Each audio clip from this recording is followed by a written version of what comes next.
Bonjour tout le monde, j'espère que vous allez bien et bienvenue dans une nouvelle vidéo Fax. Et aujourd'hui on va parler de la série Jane the Virgin. Tout d'abord, il faut savoir que la série elle est inspirée d'une telenovela de Venezuela qui s'appelle Juana la Virgen. J'espère que je le prononce bien. C'est pourquoi du coup dans la série Jane the Virgin, les trois femmes principales sont toutes de Venezuela. Alors qu'en plus en vrai, les trois actrices, elles ont toutes les trois des origines de Puerto Rico. Et d'ailleurs, une autre référence à la série originale, le nom de famille De La Vega, il existe aussi dans la telenovela originale. Sauf que le De La Vega dans Jane the Virgin, c'est le nom de famille du père de Jane, alors que De La Vega dans la série originale, c'est le nom de famille du love interest de Jane, qui est supposé être Raphaël, je crois. Enfin, en tout cas, similaire au personnage de Raphaël. Les créateurs de la série, ils voulaient un mélange entre Ugly Betty meets Gilmore Girls pour avoir Jane the Virgin. Et d'ailleurs, la créatrice, elle savait que ce serait super dur de trouver l'actrice qui jouerait Jane, puisque c'est un personnage vraiment emblématique. Et là, en plus, c'est une série telenovela, donc il y a beaucoup de rebondissements, donc il faut que quelqu'un qui vraiment gère. Et du coup, quand Gina Rodriguez, elle a auditionné, la créatrice, elle s'est dit non, il n'y a aucun doute, c'est elle, quoi. Elle a tout déchiré. Et du coup, cette série, elle a eu énormément de succès parce que justement, elle était unique en son genre. C'était vraiment une série américaine, mais telenovela. Et moi, c'est ce que j'adore dans cette série, justement. C'est tous les rebondissements, c'est le fait que ce soit dans l'extravagance. Et en plus, il y avait toute cette technique de magical realism. Et par là, j'entends tout ce qui était, vous savez, les mouvements qu'il y a, tout ce qui est paillettes, les images incrustées, en fait, qui rendent la série encore plus vivante. D'ailleurs, on parlait de Gina tout à l'heure, il faut savoir qu'elle a remporté un Golden Globe pour sa performance sur la série. Et en vrai, je comprends parce qu'elle est vraiment incroyable. Sauf qu'elle garde vraiment les pieds sur terre puisqu'elle racontait dans un interview que la veille des Golden Globes, elle était dans son appartement avec une seule chambre. Elle avait fait venir ses parents de Puerto Rico et du coup, eux, ils ont dormi dans la chambre et elle a dormi sur le canapé.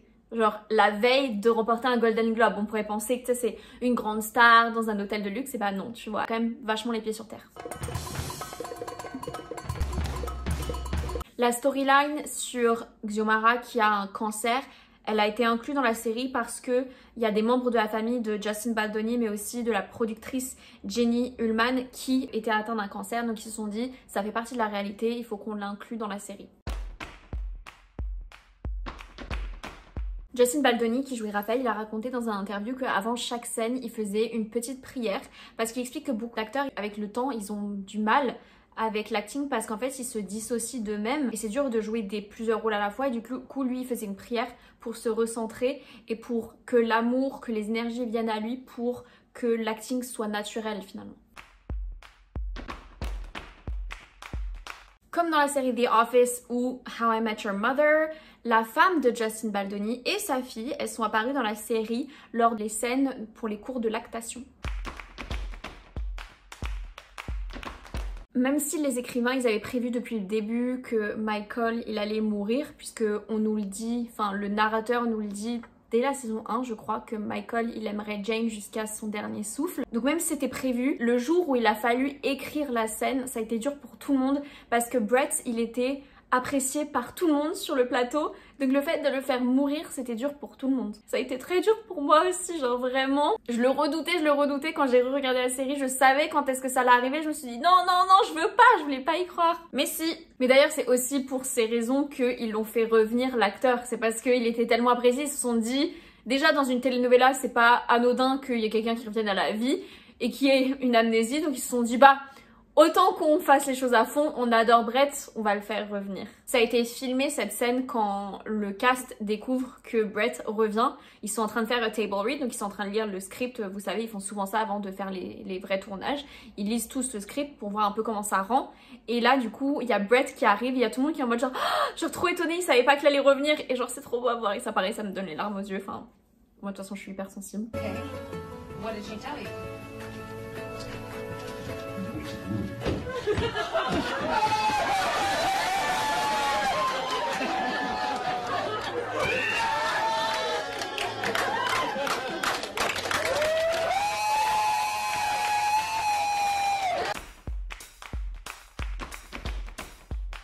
Yael Grobelglas qui joue Petra, elle avait deviné sans le savoir l'histoire, la storyline de Petra, puisque elle avait dit dans une interview, je trouvais ça super intéressant de voir Petra enceinte et maman, parce qu'elle pourrait être soit une maman horrible, elle a pas du tout d'instinct maternel, ou soit être une maman ours, genre qui défend ses enfants.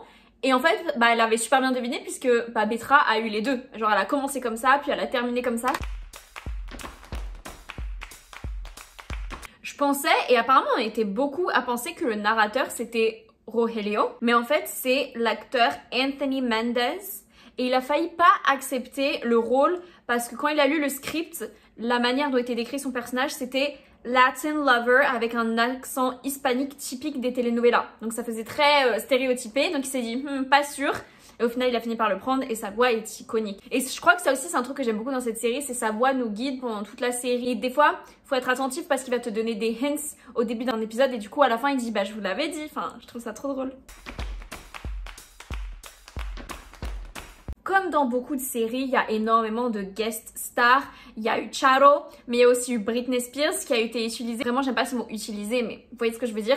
Pour les mêmes raisons dont on a parlé dans How I Met Your Mother, qui était pour augmenter l'audience. Parce qu'en fait, dès que Britney était quelque part, forcément, ça augmentait l'audience parce que c'est une icône. Il y a aussi eu Bruno Mars, Brooke Shields, Eva Longoria, Mario Lopez. Évidemment, un peu des acteurs avec un background hispanique, latino, évidemment.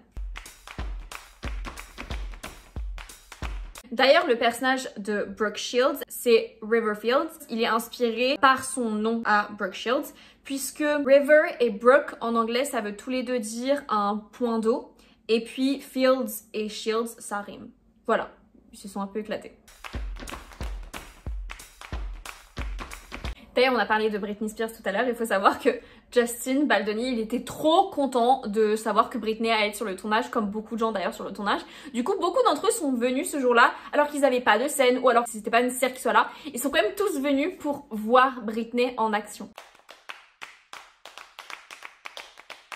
James Camille qui joue du coup Rogelio, il a fait sa voix espagnole dans la version espagnole du coup. Et ça, j'adore les facts comme ça quand ça arrive, quand les acteurs, ils sont bilingues, ils font aussi leur voix off comme ça. Les gens ont quand même la vraie voix de l'acteur qui joue. Moi, c'est pour ça que j'essaie toujours un maximum de regarder les séries en version originale parce que pour moi, les voix, déjà ceux qui me connaissent savent à quel point je suis très sensible aux voix, mais ça fait partie du jeu d'acteur en fait. Même si bien sûr c'est un métier du coup justement de faire les voix françaises, d'acteurs et tout, c'est un métier et tout. Moi je préfère quand même avoir directement la voix de l'acteur. Et d'ailleurs, il y a beaucoup de fans de la série qui trouvaient que le fait que Rogelio dans la série soit ultra riche, c'était pas du tout réaliste puisqu'en fait, justement, les acteurs de telenovela, ils sont souvent très peu payés pour ce qu'ils font. Donc le fait que Rogelio soit riche, c'est pas logique. Et le petit bonus, le livre qu'écrit Jane, donc Snow Falling, il existe vraiment et on peut l'acheter.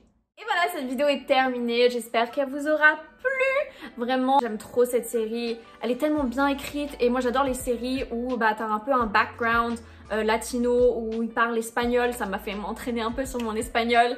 Et quand t'as vraiment 3 femmes fortes en personnages principaux et que c'est vraiment centré sur la famille et les femmes qui se soutiennent, genre vraiment évidemment j'adore. Petit hic avec cette série, c'est que j'ai eu du mal avec la fin. C'est pas au même niveau que How I Met Your Mother où là vraiment la fin je l'ai détestée, mais j'ai pas aimé que Jane finisse avec Raphaël et je sais que pour le coup il y a beaucoup de gens qui sont pas d'accord avec moi, mais pour moi Michael c'était vraiment un de mes personnages préférés avec Petra.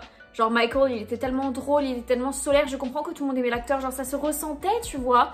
Et pour moi, c'était lui, son âme sœur. Et donc, le fait qu'elle finisse avec Raphaël, pour moi, ça élimine tout ce qu'il y avait entre Michael et elle au début. Et quand ils l'ont fait revenir, je me suis dit, yes, ils vont peut-être les faire finir ensemble. Et j'y croyais jusqu'à la fin. Même si au fond de moi, je savais très bien qu'elle finirait avec Raphaël. Mais j'ai été déçue du coup qu'elle finisse avec lui. Ça fait un peu trop genre, oh, elle termine avec le père de son enfant, genre, bref.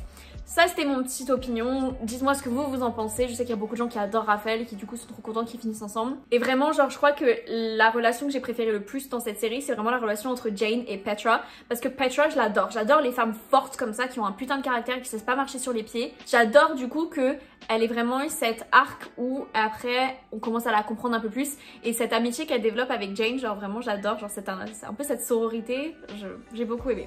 Bref voilà, j'espère que cette vidéo vous a plu, si c'est le cas je vous invite à l'aimer, je vous invite à me suivre, à activer la petite cloche, à me suivre sur mon Instagram et puis moi je vous dis à la semaine prochaine pour une nouvelle vidéo. Bye!